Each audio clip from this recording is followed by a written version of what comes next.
All right, well, let's continue on, and this is our second week of looking at Mormonism, the religion of Mormonism. And so last week we looked at the history of Mormonism and started by Joseph Smith there in New York, and then he ended up over in Ohio, and then they ended up in Missouri, Illinois. And then Brigham Young, after Joseph Smith was killed, Brigham Young ended up being their leader, and he took them on westward because they were facing a lot of opposition and persecution. So last week we focused a lot on the facts, and so that's how last week we focused on the history, and so that's how they ended up out west primarily. Of course, they're spread throughout the whole country, but higher concentration of Mormonism out in Utah, Idaho, that particular area. And so we're going to look at tonight just some facts of Mormonism. So we're just still laying the groundwork here in the next week or so. Maybe next week we'll get into some of it as well. But we're going to get into more of the doctrine. We'll look at what the basis of their authority is in their religion, and then we'll get into the doctrine. But tonight we're just going to look at some facts as continuing to lay the groundwork here in this introductory information and material here. So some facts of Mormonism. The primary denomination of Mormonism is the Church of Jesus Christ of Latter-day Saints. And so that is the largest denomination of Mormonism. And so that's going to be the focus of our lessons. There are other denominations. I mentioned that last week. There was another one that actually owned the first Mormon temple that was built in Ohio, but then they just this year turned it over to the LDS, Church of Jesus Christ of Latter-day Saints. So that the LDS is going to be the focus of the lessons, and they actually don't like to be called Mormons anymore. They don't call themselves Mormons. Their website actually used to be Mormon.org, but I believe now it's called, if I remember correctly, LatterdaySaints.org, because they would rather be called LDS. They would rather be called Latter-day Saints. They don't identify as strongly with the word Mormon anymore.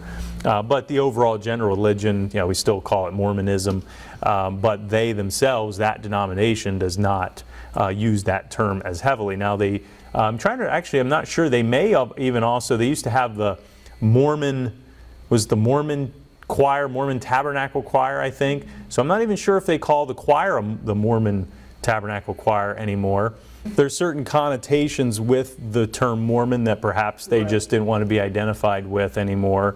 But their website used to be Mormon.org, so they used to wholeheartedly embrace that, but they have made that change over the last several years. Now the LDS, and so the statistics I'm going to give you, some of these facts, this has to do with that large denomination, the LDS denomination, and they have 17 million members. They have 31,490 congregations. They have 67,871. These are statistics right from their website. 67,871 full-time teaching missionaries. And so the missionaries their missions is actually a really big part of their religion. So they have if you see different ones walking around, you might see the white shirt and black pants or black tie, and they walk around. They have a little name tag on that that's a Mormon missionary, or LDS missionary, excuse me. Or you see, actually, even their young ladies are dressed very modestly a lot of times. They'll wear skirts, they'll wear so they will look very presentable. Actually, pictures I've seen of Mormons, at least their missionaries, they're very well dressed, very nicely presented, very modest, very decent. So the way they present themselves certainly would have no problem with that as far as how they choose to present themselves in that way. There's single men serve on their mission for 2 years, and single women serve for 18 months. Most of their missionaries are under 25, so a lot of young people who are Mormon missionaries, and they serve in 407 missions around the world. Now, according to their website, which actually is churchofjesuschrist.org, so I was correct in that, their website says missionaries receive their assignment from church headquarters and are sent only to countries where governments allow the church to operate. Missionaries do not request their area of assignment and do not know beforehand whether they will be required to learn a language. Prior to going to their assigned area, missionaries spend a short period of time in a missionary training center.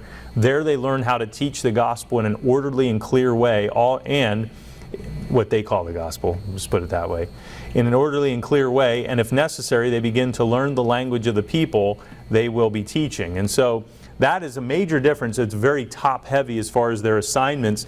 In our churches, if someone is called to be, we call a missionary, you could say a messenger of the gospel, someone who's going to be sent out, it has to be something that they are persuaded of in their own heart of where God is calling them, and they of course can get guidance, they can get advice, and where the places to go, where there's a need, or maybe where God might be leading them.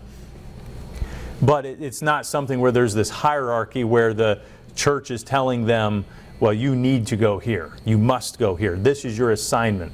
But that is the way it is for the LDS. And so what the church is supposed to do, what the biblical churches are supposed to do, the local church, is to recognize, if a person says, I believe God's calling me to missions, the church recognizes that, makes sure that they're doctrinally sound and qualified and those types of things, and then provides the assistance and help to get them to the field, but not having a top-heavy approach of, okay, for this amount of time you're going here on the mission and you don't have a choice in the matter. It's something that's very personal as far as what God's calling is, God's leadership in their lives is. But the LDS, they do assign the locations. And of course, it's very effective, it's very organized. So once again, just like with the Jehovah's Witnesses, it's not an issue of saying, I'm not questioning whether or not they're organized or whether their methods are effective. It's just a matter of, is it biblical? Is this the way it should be done? But I'm just giving you the facts here, and regardless of what they're teaching and what they're trying to accomplish, they are very organized and effective in what they do. So male missionaries are addressed with the title elder, and women are addressed with the title sister. A typical missionary day begins by waking at 6:30 a.m. for personal study. The day is spent proselytizing by following up on appointments, visiting homes, or meeting people in the street or other public places. Missionaries end their day by 10:30 p.m. In some parts of the world, missionaries are sent only to serve humanitarian or other specialized missions. Those missionaries do not proselytize. Missionary work is voluntary. Missionaries fund their own missions except for their transportation to and from their field of labor, and so it's actually expensive for them to fund their own, to pay their own way. And it says they are not paid for their services. And once again, their missions are a bit shorter in duration, but they do keep that cycle going of new ones coming up and being sent out. And so the missionaries is a real big thing in the LDS religion. Now, notice here they have 31,490 congregations, and we need to make a distinction between the number of congregations versus the number of temples, which is 335. So they have congregations and they have temples.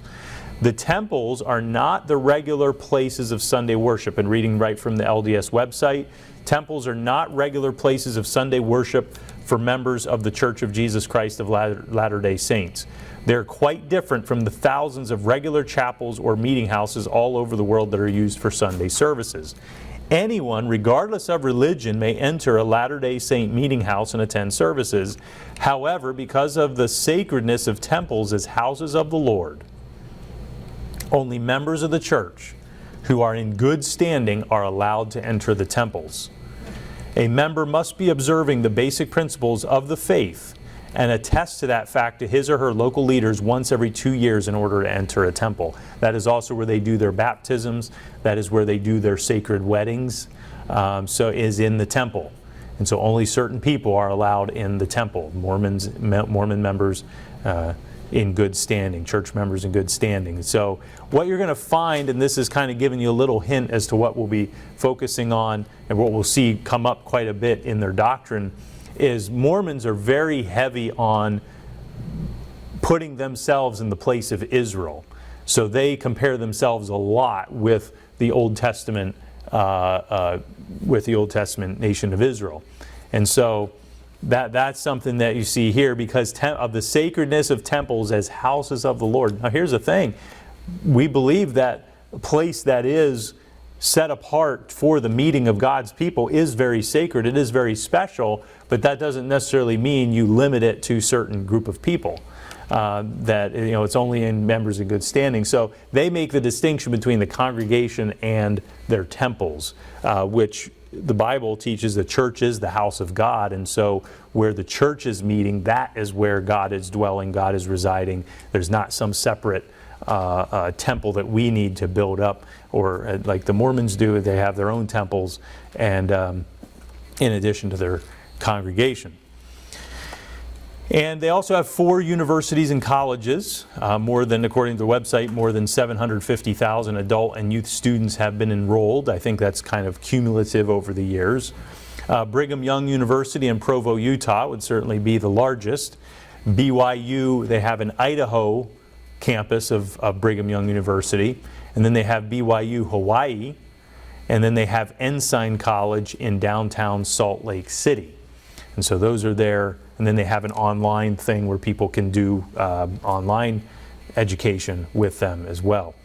And then also, this is one of the things that really stuck out to me, is something you might know about Mormons, is that they're very much fascinated on their genealogies. And that ties in with their religious beliefs. It's not just simply a fascination as far as, oh, hey, this is interesting, let's focus on this. No, this actually very closely ties in with their religion. But their nonprofit organization is called Family Search. Family Search. I want to say that Ancestry.com got its start by Mormons, I believe. They're based in Utah. I'm not sure if, that is actually a public, at least it was a publicly traded company, so it's not something that's just solely run by the Mormon Church, though. So I want to say Mormons were probably involved in the starting of that. But what the actual church-sanctioned and church-funded organization is called Family Search.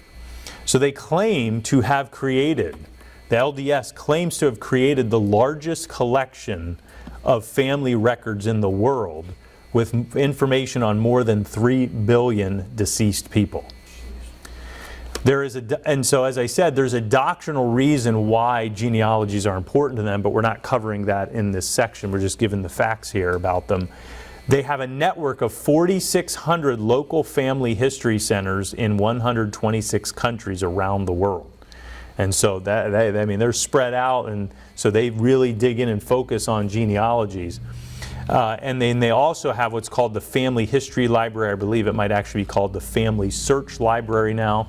And a huge library in Salt Lake City. Like, that's the flagship, that's the mothership of their resources for their genealogical books and information. And so this is actually a picture of that Family History or Family Search Library in Salt Lake City. And you want to talk about probably an amazing place to visit if you like books and genealogies and things like that. It's an amazing place to visit. Now, let me just say this. There's nothing inherently wrong about studying family history and having that information. I don't think there's any problem with that whatsoever. It can certainly become an infatuation. It shouldn't become an infatuation. There's the doctrinal reasons why the Mormons are so interested in the genealogy. We're not going to be supporting the doctrinal reasons. But the fact is, they're the ones, they are the ones who have done most of the research. So if you were to be looking into some certain databases, it might be something that was put together by Mormons. And once again, there's nothing wrong with that. If you're just doing some research to try to find it, hey, they're the ones who gathered the information and they have this database. Use it.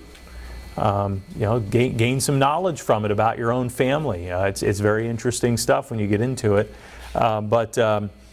They are the ones who've done it the most, and spending all that time putting that together. So that's the picture of their library in Salt Lake City. Massive place as far as a library is concerned. And so those are some facts about the LDS, specifically Church of Jesus Christ of Latter-day Saints. And so we're going to be looking more at their authority. What is the basis for what they believe? What do they follow? And then with that, we'll then be getting into their doctrine, which is the most important part of this, has to do with what their authority is and what their doctrine is. And so, but at the same time, for our own information, for our own benefit, it's good to learn the history. It's good to learn some facts about them so we know something about them, and then we can go on from there and get into the doctrine and their authority.